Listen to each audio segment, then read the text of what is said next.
फातिमा की रानी माँ, प्रभु यीशु की माँ, आसरा तू ही है माँ।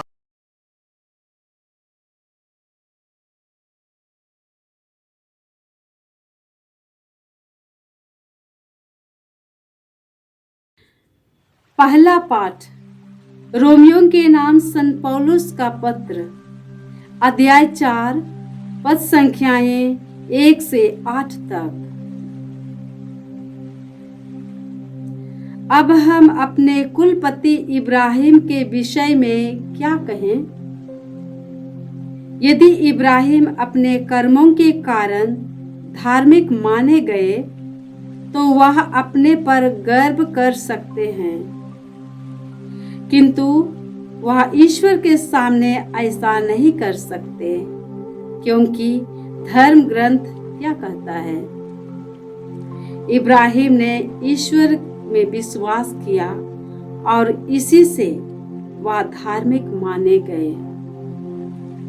जो काम करता है उसे मजदूरी अनुग्रह के रूप में नहीं बल्कि अधिकार के रूप में मिलती है। जो काम नहीं करता किंतु उसमें विश्वास करता है, जो अधर्मी को धार्मिक बनाता है, तो वह अपने विश्वास के कारण धार्मिक माना जाता है। इसी तरह दाऊद उस मनुष्य को धन्य कहते हैं जिससे ईश्वर कर्मों के अभाव में भी धार्मिक मानता है।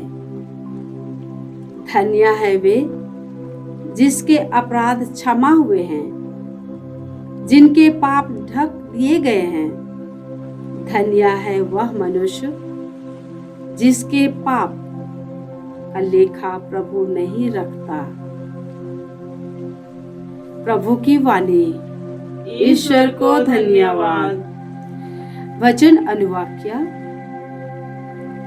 हे प्रभु, तू मेरा आश्रय है, तू मुझे मुक्ति के गीत गाने देता है। हे प्रभु, तू मेरा आश्रय है, तू मुझे मुक्ति के गीत गाने देता है। धन्य है वह जिसका अपराध क्षमा हुआ है, जिसका पाप मिट गया है। धन्य है वह जिससे ईश्वर दोषी नहीं मानता और जिसका मन निष्कपट है। अनुवाक्य। हे प्रभु, तू मेरा आश्रय है, तू मुझे मुक्ति के गीत गाने देता है। हे प्रभु, तू मेरा आश्रय है, तू मुझे मुक्ति के गीत गाने देता है। मैंने अपना अपराध स्वीकार किया, मैंने अपना दोष नहीं छिपाया। मैंने कहा, मैं प्रभु के सामने अपना अपराध स्वीकार करूंगा। तब तूने मेरा दोष मिटा दिया, तूने मेरा पाप क्षमा किया। अनुवाक्य। हे प्रभु, तू मेरा आश्रय है, तू मुझे मुक्ति के गीत गाने देता है। हे प्रभु, तू मेरा आश्रय है, तू मुझे मुक्ति के गीत गाने देता है। हे धर्मियों, प्रभु में आनंद मनाओ। हे प्रभु भक्तों, उल्लासित होकर आनंद के गीत गाओ। अनुवाक्य। हे प्रभु, तू मेरा आश्रय है, तू मुझे मुक्ति के गीत गाने देता है। हे प्रभु, तू मेरा आश्रय है, तू मुझे मुक्ति के गीत गाने देता है। जय घोष। हालेलुया। हे प्रभु, तेरा प्रेम हम पर बना रहे, तुझ पर ही हमारा भरोसा है। हालेलुया। प्रभु आप लोगों के साथ हो और आपकी आत्मा के साथ। संत लूकस के अनुसार पवित्र सुसमाचार। हे प्रभु, तेरी महिमा हो। अध्याय 12 और संख्याएं 1 से 7 तक। उस समय भीड़ इतनी बढ़ गई थी कि लोग एक दूसरे को कुचल रहे थे। यीशु मुख्य रूप से अपने शिष्यों से कहने लगे, फरीसियों के कपट रूपी खमीर से सावधान रहो। ऐसा कुछ भी गुप्त नहीं है जो प्रकाश में नहीं लाया जाएगा, और ऐसा कुछ भी छिपा हुआ नहीं है जो प्रकट नहीं किया जाएगा। तुमने जो कुछ अंधेरे में कहा है वह उजाले में सुना जाएगा, और तुमने जो कुछ एकांत में फुसफुसा कर कहा है वह पुकार पुकार कर दोहराया जाएगा। मैं तुम अपने मित्रों से कहता हूँ, जो लोग शरीर को मार डालते हैं परंतु उसके बाद और कुछ नहीं कर सकते, उनसे नहीं डरो। मैं तुम्हें बताता हूँ कि किससे डरना चाहिए। उससे डरो जिसका मारने के बाद नरक में डालने का अधिकार है। हाँ, मैं तुमसे कहता हूँ, उसी से डरो। क्या 2 पैसे में 5 गौरैया नहीं बिकती? फिर भी ईश्वर उनमें से एक को भी नहीं भुलाता है। हाँ, तुम्हारे सिर का बाल बाल गिना हुआ है, इसलिए नहीं डरो। तुम बहुतेरी गौरैयों से बढ़कर हो। प्रभु का सुसमाचार। हे क्रिस्त तेरी स्तुति हो। जय यीशु क्रिस्त में प्रिय भाई और बहनों, आज का पहला पाठ रोमियों के नाम संत पौलुस के पत्र से हैं। अध्याय 4 संज्ञाए 1 से 8 तक। इसमें संत पौलुस कुलपति इब्राहिम के बारे में, विश्वास के कारण उनकी धार्मिकता के बारे में हम पढ़ते हैं। संत पौलुस का कहना है, इब्राहिम ने ईश्वर में विश्वास किया और इसी से वे धार्मिक माने गए। इसी तरह संत पौलुस पूछते हैं, अब हम अपने कुलपति इब्राहिम के विषय में क्या कहें? यदि इब्राहिम अपने कर्मों के कारण धार्मिक माने गए तो वह अपने पर गर्व कर सकते हैं, किंतु वह ईश्वर के सामने ऐसा नहीं कर सकते, क्योंकि धर्म ग्रंथ क्या कहता है? इब्राहिम ने ईश्वर में विश्वास किया और इसी से वह धार्मिक माने गए। जो कर्म करता है उसे मजदूरी अनुग्रह के रूप में नहीं बल्कि अधिकार के रूप में मिलती है। जो कर्म नहीं करता किंतु उसमें विश्वास करता है, जो अधर्मी को धार्मिक बनाता है, तो वह अपने विश्वास के कारण धार्मिक माना जाता है। तो हमको लगता है कि इब्राहिम ने केवल विश्वास किया, कोई कर्म नहीं किया। ऐसा नहीं। यहाँ संत पौलुस के कहने का मतलब है खतने का कर्म, क्योंकि हमको लगता है कि केवल विश्वास करना काफी है, कोई काम करने की जरूरत नहीं है। और जब हम लोग संत याकूब के पत्र अध्याय 2 पढ़ते हैं, हमको उल्टा लगता है। वहाँ याकूब का कहना है, कर्मों के अभाव में विश्वास बेकार है। संत याकूब के पत्र के अध्याय 2 पद संज्ञा 20। मूर्ख, क्या तुम इसका प्रमाण चाहते हो कि कर्मों के अभाव में विश्वास व्यर्थ है? क्या हमारे पिता इब्राहिम अपने कर्मों के कारण धार्मिक नहीं माने गए जब उन्होंने वेदी पर अपने पुत्र इसहाक को अर्पित किया? तुम देखते हो कि उनका विश्वास क्रियाशील था और उनके कर्मों द्वारा ही पूर्णता प्राप्त कर सका। इस प्रकार धर्म ग्रंथ का यह कथन पूरा हुआ। इब्राहिम ने ईश्वर में विश्वास किया और इसी से वह धार्मिक माने गए और ईश्वर के मित्र कहलाए। तो ईश्वर ने इब्राहिम को अपना मित्र स्वीकार किया, क्योंकि इब्राहिम ने विश्वास किया और उस विश्वास के अनुसार कार्य किए।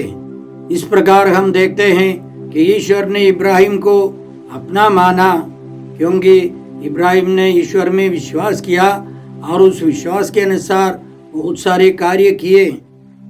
आज के पाठ के बाद रोमियों के नाम पत्र अध्याय 4 पद संख्या 9 से हम लोग इस प्रकार पढ़ते हैं, क्या यह धन्यता खतने वालों से ही संबंध रखती है या बेखतने लोगों से भी? देखिए, हम कहते हैं इब्राहिम का विश्वास उनके लिए धार्मिकता माना गया है।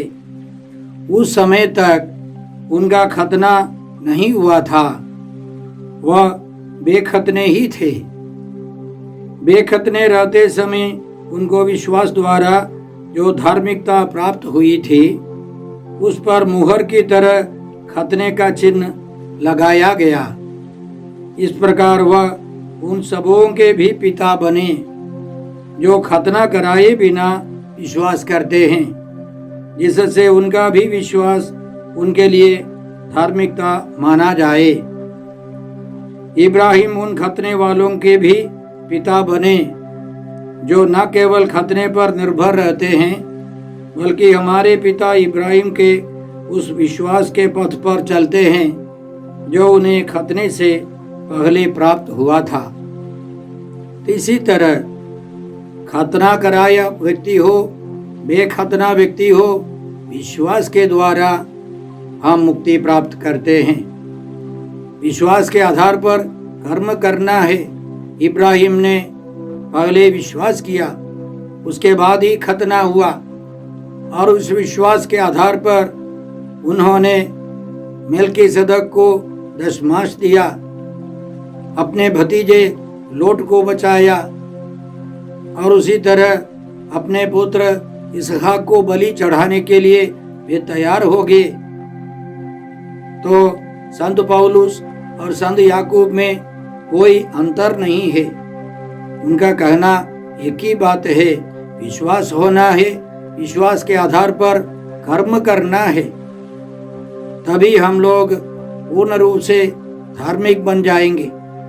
इसलिए हम प्रभु से कृपा मांगते हैं कि हम लोग इब्राहिम के समान विश्वास करें और खतने पर नहीं, उसी तरह की बातों पर नहीं, विश्वास पर जीवन बिताए।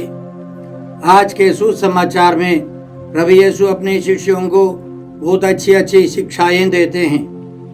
पहली बात यह है कि फरीसियों की कपट रूपी खमीर से सावधान रहो। प्रभु के कहने का तात्पर्य यह है कि प्रभु यीशु की कृपा, प्रेम, आनंद, शांति, ये सब साधारण लोगों के दिल में उतरेंगे। जो कपटी लोग हैं उन पर ये सब वरदान नहीं उतरेंगे। प्रभु यीशु ने सभी लोगों को क्षमा कर दिया, लेकिन फरीसी और शास्त्रियों को धिक्कारते थे, क्योंकि वे बाहर और भीतर भिन्न भिन्न व्यक्तित्व रखते थे। ऐसे लोगों को ईश्वर की कृपा नहीं मिलेगी। इसलिए प्रभु यीशु ने कहा, धन्य है वे जो हृदय के निर्मल हैं, वे ईश्वर के दर्शन करेंगे। धन्य है वे जो अपने को दीनहीन समझते हैं, स्वर्गराज्य उन्हीं का है। धन्य है वे जो नम्र है, वे प्रतिज्ञा देश प्राप्त करेंगे। इसलिए हम सबों को नम्र रहना है, भीतर बाहर पवित्र रहना है। प्रभु यीशु की दूसरी शिक्षा है, डरो मत। किसी से नहीं डरना है, केवल ईश्वर से डरना है जो हमको मारकर नरक में डाल सकता है। जो हमारे शरीर को मारने वाले हैं उनसे नहीं डरना है। पुनर्जीवित यीशु अपने शिष्यों पर फूंक कर कहते हैं, तुम्हें शांति मिले। इस दुनिया से जाने के पहले प्रभु यीशु ने अपने शिष्यों से कहा, संत यूहन्ना के सुसमाचार अध्याय 14 और संज्ञा 27 में हम इस प्रकार पढ़ते हैं, मैं तुम्हारे लिए शांति छोड़ जाता हूँ, अपनी शांति तुम्हें प्रदान करता हूँ। वो संसार की शांति जैसी नहीं है। तुम्हारा जी घबराए नहीं, भीरू मत बनो, भीरू मत बनो, डरो मत। केवल ईश्वर से डरना है, मनुष्यों से, अन्य वस्तुओं से, व्यक्तियों से ये सब नहीं डरना है। भाई और बहनों, हिम्मत या धैर्य पवित्र आत्मा का एक दान है। 7 दानों में एक दान है, प्रज्ञा और बुद्धि, सुमति और धैर्य, सुमति और धैर्य, ज्ञान और ईश्वर पर श्रद्धा, ईश्वर में भक्ति, ये सब पवित्र आत्मा के दान हैं। इसलिए हमें पवित्र आत्मा की शक्ति चाहिए, कृपा चाहिए। याद रखें, हम सब डरपोक हैं। बाइबल पंडितों का कहना है, बाइबल में 365 बार ईश्वर का कहना है डरो मत। याद रखें, जब गब्रिएल दूत माता मरियम के पास आए और उन्होंने माता मरियम से कहा, मरियम डरिए नहीं। मरियम डरने वाली है, घबराने वाली है, लेकिन ईश्वर की कृपा से वह हिम्मत से भर जाती है। और यूसुफ के पास आकर स्वर्गदूत कहता है, यूसुफ दाऊद की संतान अपनी पत्नी को अपने यहाँ लाने में नहीं डरे, क्योंकि यूसुफ भी डरपोक है। ईश्वर की कृपा के बिना यूसुफ भी डरपोक है। हम सब डरने वाले हैं, लेकिन पवित्र आत्मा की शक्ति से हम हिम्मत से भर जाते हैं। इसलिए हमको प्रतिदिन प्रार्थना करनी है कि हम सब हिम्मत से, साहस के साथ आगे बढ़े। हिम्मत से जीवन बिताने का मुख्य ये कारण प्रभु यीशु अपने शिष्यों को समझाते हैं। उनका कहना है, क्या 2 पैसे में 5 गौरैया नहीं बिकती? फिर भी ईश्वर उनमें एक को भी नहीं भुलाता है। हाँ, तुम्हारे सिर का बाल बाल गिना हुआ है, इसलिए नहीं डरो, तुम बहुतेरी गौरैयों से बढ़कर हो। संत मत्ती के सुसमाचार अध्याय 10 संज्ञा 29 में हम लोग इस प्रकार पढ़ते हैं, क्या 1 पैसे में 2 गौरैया नहीं बिकती? संत मत्ती कहते हैं 1 पैसे के लिए 2 गौरैया। संत लूकस कहते हैं 2 पैसे के लिए 5 गौरैया। क्यों? क्या इन दोनों में फर्क है? कोई फर्क नहीं है। यह व्यापार की विद्या है, व्यापार की कला है। 1 पैसे के लिए 2 गौरैया, 2 पैसे के लिए 4 होना चाहिए। कंपनी के प्रचार के लिए बाजार में 5 बिकती हैं। इसी तरह यीशु कहते हैं कि 1 पैसे के लिए 2 गौरैया, 2 पैसे के लिए 5 गौरैया इतनी सस्ती है, फिर भी ईश्वर उन सबों को याद करता है। हमारे सिर का बाल भी गिना हुआ है, इसलिए नहीं डरना है। ईश्वर हमारी देखभाल करता है। सब कुछ का प्रबंध करने के बाद ही ईश्वर ने मनुष्य को इस दुनिया में भेजा है। हमें मुफ्त में पानी, हवा, यह सब मिलते हैं। इसके अलावा ईश्वर हमें शक्ति देता है, इसलिए हमें ईश्वर पर भरोसा रखना है। हमें फरीसी और शास्त्रियों के समान नहीं, ईश्वर के सच्चे भक्त के रूप में, इब्राहिम के रूप में जीवन बिताना है। हम इब्राहिम के गोत्र के सदस्य बने। आइए हम प्रार्थना करते हैं। हे पिता ईश्वर, हे प्रभु यीशु, हे पवित्र आत्मा ईश्वर, आज के सारे पवित्र वचनों के लिए हम तुझे धन्यवाद देकर प्रार्थना करते हैं कि हम सब प्रभु यीशु की इच्छा और नियम के अनुसार जीवन बिता सके, ईश्वर की संतान का जीवन बिता सके। हम यह प्रार्थना करते हैं प्रभु क्रिस्त के द्वारा। हमारे प्रभु यीशु क्रिस्त की कृपा, ईश्वर का प्रेम और पवित्र आत्मा का साहचर्य आप सबों को प्राप्त हो। आमीन।